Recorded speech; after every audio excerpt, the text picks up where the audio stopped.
భానుమతి రామకృష్ణ పేరు వినగానే ఇంట్రెస్టింగ్గా ఉంది కదూ.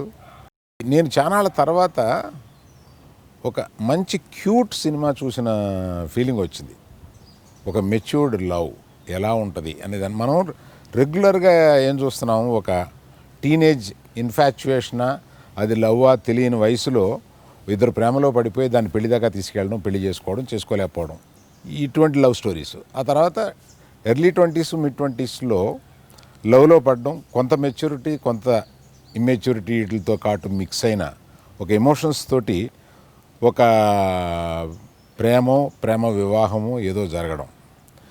ఈ పర్టికులర్ సినిమాలో ప్రత్యేకత ఏంటంటే, ఒక మెచ్యూరిటీ వచ్చిన తర్వాత, అనగా ఒక 29, 30, 31 వచ్చిన తర్వాత అప్పటికే లైఫ్లో కొంత జర్నీ చేసి కొంత స్థిరత్వం, ఆర్థికంగానో సోషల్గానో కొంత స్థిరత్వం వచ్చిన తర్వాత ఒక మనిషి ఎలా ఆలోచిస్తాడు, ప్రేమని ఎలా రిసీవ్ చేసుకుంటారు, ఆ ప్రేమ అప్పుడు వచ్చిన ప్రేమకి ఆ టీనేజ్లో వచ్చిన ప్రేమకి ఉండే డిఫరెన్స్ ఏంటి, ఈ మెచ్యూరిటీలో ఉండే ప్రేమకి ఎలా ఈగోస్ అడ్డొస్తాయి, వాటిని వెనక్కి తోసి ప్రేమలో పడడం ఎలాగా, పడిన తర్వాత తనకున్న మెచ్యూరిటీ తోటి దాన్ని మేనేజ్ చేయడం ఎలాగా, దాన్ని వివాహం వరకు తీసుకెళ్ళడం ఎలాగా, ఇటువంటి అనేక క్లిష్ట పరిస్థితుల్లోంచి ఈ ప్రేమ కథ నడుస్తూ ఉంటుంది.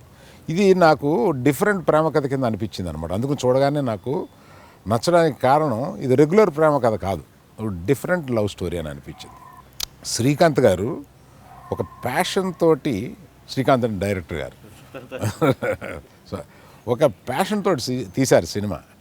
ఇటువంటి ఈ సినిమా తీయడానికి అంటే జనరల్గా ఒక లవ్ స్టోరీ అని అంటే సీన్లు తొందరగా వస్తాయి, చాలా రిఫరెన్సెస్ ఉంటాయి మనకి. కానీ ఇటువంటి మెచ్యూర్డ్ లవ్ స్టోరీ, అరౌండ్ 30లో జరిగే ఒక లవ్ స్టోరీకి ఎలా రాయాలని చాలా విచిత్రంగా కొన్ని సీన్స్ అంటే క్యారెక్టరైజేషన్స్ మెయిన్ అయిపోతూ ఉంటాయి అన్నమాట. ఆ రెండు మేజర్ క్యారెక్టరైజేషన్స్లోంచి ఈ లవ్ వచ్చి ఎంత గుద్దుకుంటుంది, ఎంత కలుస్తుంది అనేది ఒక విచిత్రంగా సరదాగా చెప్పారు డైరెక్టర్. దీన్ని ఈ థాట్ని సపోర్ట్ చేస్తూ యశ్వంత్ గారు దీన్ని నిర్మించారు. వాళ్ళిద్దరూ స్నేహితులు అవడం వల్ల మన శరత్ మరార్ గారు దీన్ని భుజాన్ని వేసుకుని దీన్ని కంప్లీట్ చేయడం కానీ, దీనికి ఒక వన్నె తేవడం కానీ, ఆయనకున్న అనుభవంతో దీన్ని తీర్చిదిద్దడం కానీ, ఇవన్నీ అఫ్కోర్స్ నా చిరకాల మిత్రుడు శరత్ మరార్ గారు ఇది నా నాలెడ్జ్ తీసుకొచ్చారు. నేను చూశాను, నచ్చి దీన్ని రిలీజ్ చేస్తే బాగుంటుందని అనుకున్నాను. ఈ సినిమాని నేను చూసి నేను ఇలా అంటున్నాను, కానీ శ్రీకాంత్ గారు ఏమనుకుని ఎలా దీన్ని తీశారో ఆయన మీకు 2 మాటల్లో చెప్తారు. భానుమతి రామకృష్ణ ఈ సినిమా ఫస్ట్ ఆఫ్ ఆల్ ఇది అరవింద్ గారి దాకా వస్తుందని ఎప్పుడు అనుకోలేదు. రాసిన ఇంటెంట్ ఏంటి అంటే, ఎస్పెషలీ వెన్ వీఆర్ 30sలో వాళ్ళ ఇమోషన్స్తో ఎందుకు డీల్ చేస్తాము అంటే, కొంచెం వాళ్ళలో ఒక సెన్సిటివిటీ ఉంటుంది. అంటే అందరూ లెఫ్ట్ అవుట్స్, ఎందుకు లెఫ్ట్ అవుట్స్ ఎవరికి తెలియదు, వాళ్ళకి మాత్రమే ఎక్కువ తెలుస్తుంది ఆ కారణాలు ఎందుకు లెఫ్ట్ అవుట్ ఉన్నారు అనేది. ఆ ఇమోషన్స్ ఎప్పుడు ఎందుకు అలా అండర్ రేట్ అయిపోతాయి, దాంట్లోంచి ఏదైనా ఫన్ జనరేట్ చేస్తూ ఆ ఇమోషన్తో ఏదైనా డీల్ చేస్తూ we thought I can make a film. అది చాలా చిన్నగా ప్రయత్నం చేసాం. Finally when we were direction less, మాకు అది తయారు చేశాక ఎటు తీసుకెళ్లాలో అర్థం కాని టైంలో we happen to meet Sharath Marar గారు. హీ గేవ్ అస్ డైరెక్షన్, అసలు దీన్ని ఏం చేయాలి అని చూపించిన తర్వాత then he told us, he guided us, he came on board and ఆయన మాకు డైరెక్షన్ ఇచ్చారు దీనికి. సో ఫైనల్గా దాని సినిమా కంప్లీట్ అయ్యి దానికి ఒక షేప్ రావడానికి Sharath sir contribution is quite a bit అది. సో అక్కడి నుంచి ఫైనల్గా అది అరవింద్ సార్ వరకు రీచ్ అయ్యి ఆయన చూసి ఆయన మాట్లాడతాం అనేది it's like I give this to my team who really worked so selflessly on this. చూసిన వాళ్ళు కూడా అంతే సెన్సిటివ్గా అర్థమవుతుంది అనుకుంటున్నాం మేము తీసినంతే. Thank you so much for giving this opportunity. Thank you.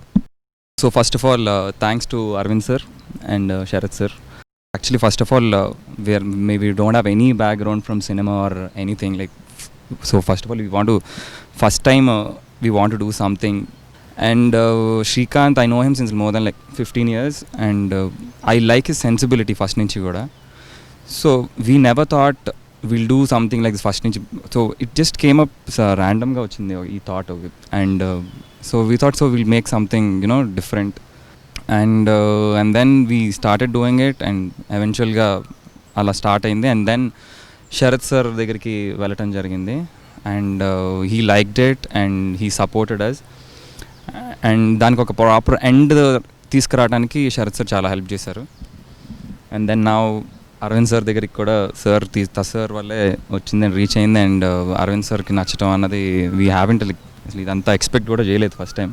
So I'm actually nervous. Thanks lot for the opportunity, sir. As I mentioned earlier, sir, North Star Entertainment has always been on the lookout for new talent and young filmmakers and new age talent.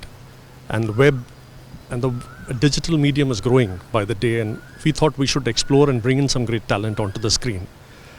Ee prayatnanlo I met Srikanth, and I also met Ravikant Parepu, who's his friend and creative partner. And then I got to know about this project that they were doing, and even the title stood out in my mind, Bhanumati Ramakrishna, and Yashwant was producing it. So it was an interesting journey. They showed me the film to the extent they had finished then, and I completely believed in what they had started off. And from there on, North Star stepped in, helped complete the process, present it and promote it. And I'm happy that we could be a part of this journey, and even more delighted that we could bring it to Arvind Garu, and Arvind Garu instantly liked it. And when Arvind Garu showed a positive response, I think that itself was a great reconfirmation for all of us that we are onto a good content. We are onto something that will definitely connect with the people, is what we believe. And the only thing I want to say is the best thing about Bhanumati Ramakrishna is the style in which the narrative unfolds. Srikanth keeps it very simple. He's not in a hurry to unfold the life of Bhanumati or the simplicity with which Ramakrishna comes in. And I think that's been beautifully captured. He holds out two different worlds, two different, completely starkly different kind of thinking, and brings about a relationship, a connection between two very unlike people. And that's what the story is about. And I think they've done a fine job. And we're very confident that people who watch it will love it. And once again, I should thank Arvind Garu to be the first person who to stand up and endorse this product and say that I'll step in and travel with you on this journey, and that makes it only all the more stronger for all of us. Thank you. ఈ సినిమాని July 3 మీరు చూసి ఆనందిస్తారు మన ఆహా platform మీద.